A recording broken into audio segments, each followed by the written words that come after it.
esta parábola no es para todos y al mismo tiempo lo es.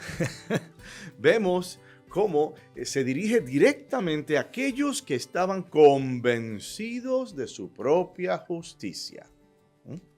Y rechazaron a todos los demás porque no vivían según sus estándares. Los protagonistas son un fariseo y un recaudador de impuestos.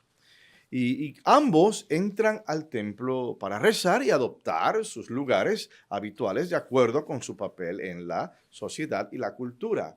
El cobrador de impuestos tenía muy mala fama, porque la gran mayoría, muchos de ellos, robaban, cobraban de más. Entonces era como que una explosión a su propia gente en nombre del Imperio Romano. Luego entonces la gran mayoría, pues, adoptaban eso y no eran bien recibidos. Y se les llamaba pecadores públicos, como quien dice, yo sé lo que estás haciendo. Los señalaban, este es un cobrador de impuestos. Y los fariseos eran hombres, muchos de ellos con medios para poder tener tiempo de estudiar. Y de estudiar la ley religiosa, el Torah, y de poder hacer interpretaciones. Interpretaciones que a la luz del concepto de Dios tocaban todos los aspectos de la vida. Eran maestros de la ley, eran doctores de la ley. Y claro, pues tienes un hombre educado, un hombre líder, un hombre inteligente, pues claro, a ocupar los primeros lugares.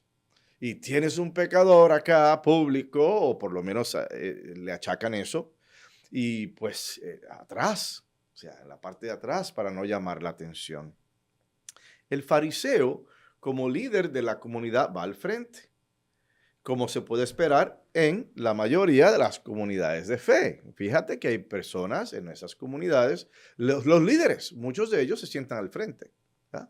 Porque tienen que ir a leer, porque tienen que ser ministros de la comunión, o simplemente porque es su tradición de sentarse enfrente, muchos de ellos. Entonces, o sea que no ha cambiado mucho de esto. Ahora, el recaudador de impuestos, conocido por la comunidad, por la naturaleza de su trabajo, permanece de pie en la parte de atrás. Avanzar hacia el frente hubiera sido una fuente de escándalo para la comunidad y él sabía eso. Y los siguientes detalles pueden ser intrascendentes e irrelevantes para algunos y de poca importancia, pero el asunto aquí es la actitud con la cual cada uno de ellos se acerca a lo divino en su oración. Y tenemos el fariseo de nuestra parábola, que es un hombre generoso y de buena vida, según lo que él dice, y la esencia de la respetabilidad judía. Y de pie en oración, como era costumbre en ese tiempo, hace un inventario de cómo ha mantenido las reglas de su religión, como el ayunar, dar limosna y adorar a Dios. Y su piedad es sobresaliente y su registro religioso es inmaculado.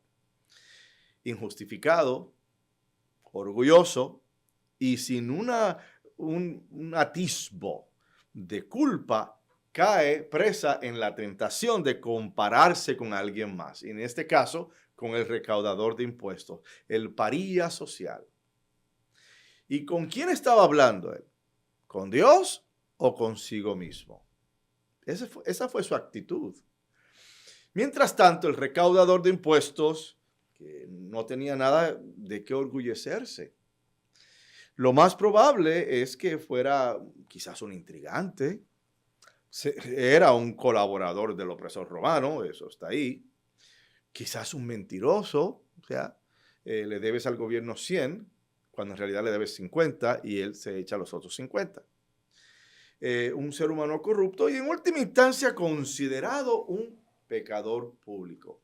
La pena aquí es que ya sea que fuera un pecador público que estaba haciendo esas cosas, o ya sea que a lo mejor no las estaba haciendo, aún así tenía esa etiqueta, tenía esa manera, esa identificación. Pero él se da la media vuelta y consciente de su mal, consciente de su naturaleza y comportamiento, confiesa su culpa, su pecaminosidad y le pide a Dios misericordia. No tenía nada que ofrecerle a Dios. Mira cómo dentro del vacío se está haciendo una declaración muy grande, porque el fariseo estaba lleno de todo, tú sabes, hasta de sí mismo. Pero este hombre no tenía nada, y así lo admite. No tenía nada que ofrecerle a Dios excepto el dolor por sus faltas y fallas. Y su oración fue dirigida a Dios. Y fue su humilde oración la que tocó seguramente el corazón de Dios y ganó aceptación. Hay una historia sobre un señor que cantaba en un coro de una iglesia, pero tenía una voz horrible, terrible, pobre viejito. Aquello cantaba y todo el mundo se tapaba los oídos así. Y los demás miembros del coro, pues algunos cantaban en la lírica y en la sinfónica, que sí, que eran unas voces celestiales. Y lo menospreciaban. En una ocasión, pues en su oración, ese señor se va a rezar llorando y le dice a Dios, Diosito, Diosito, qué pena, mírame a mí, tratando de alabarte, pero mi voz no es buena y los demás se mortifican. Y de momento escucha una voz que le dice, ¿qué coro? No, Diosito, el coro, cantamos en la misa de 12. Diosito, sí, mira, que una pena porque mi voz no da para más. Y en la segunda ocasión la voz le dice, ¿qué coro? Y el Señor dice, ay Diosito, yo creo que ya estás viejito porque no estás escuchándome. Mira, el coro de las 12 que cantan precioso, yo soy el que echa a perder todo. Y finalmente la voz le dice, ¿cuál coro? Si al único que yo escucho cantándome con amor eres tú. Y ahí está la intención. Este pasaje de las Escrituras no necesita explicación. Merece una reflexión personal si vamos a aplicar este mensaje a nuestras vidas. Los fariseos todavía están entre nosotros y tal vez puedas escuchar voces farisaicas aquí y allá que dicen, yo rezo el rosario todos los días. ¿Y tú? O que dice, le he dado mucho dinero a la iglesia. ¿Y cuánto ha dado él? O que dicen, esos conservadores nunca llegarán a nada. Gracias a Dios que soy liberal y he visto la luz. Y al revés es igual. Esos liberales lo que causan es caos y lo que traen es perdición y desorden. Gracias a Dios que soy conservador. O sea, los escuchamos esas voces. Todavía tenemos fariseos entre nosotros y nos enorgullecemos de nuestros logros y permitimos que el orgullo se come el núcleo del corazón humano. Claro que uno tiene que estar orgulloso porque Dios te lo dio, porque se fijó en ti, porque te ha dado todos estos dones y talentos, pero eso es un orgullo sano, no es un orgullo diciendo lo que yo tengo es mejor de lo que tienes tú. Entonces, es solo cuando nos vaciamos del orgullo que realmente vemos la luz. Solo cuando reconocemos nuestra fragmentación podemos ver nuestra dependencia en el Señor. Y solo entonces dejamos de rezarnos a nosotros mismos y hablamos con Dios. Y ese es el detalle. El Evangelio es una advertencia para todos nosotros, hermanas y hermanos, sobre el peligro de volvernos autosuficientes y presentarnos como sujetos merecedores de la misericordia de Dios debido a las obras que hacemos o al conocimiento que tenemos. En una ocasión, una persona me confiesa, me dice que se molesta con una parte de la misa donde decimos, antes de la comunión, Señor, yo no soy digno de que entres en mi casa, pero una palabra tuya bastará para sanarme, ¿no? Y esta persona me decía, yo estoy en desacuerdo porque yo soy digna.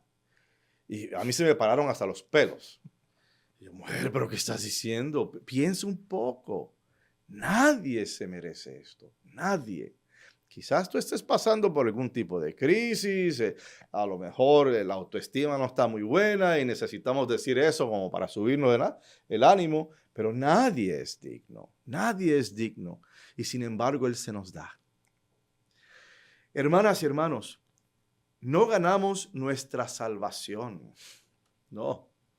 La salvación fue comprada con la sangre del Cordero derramada en la cruz.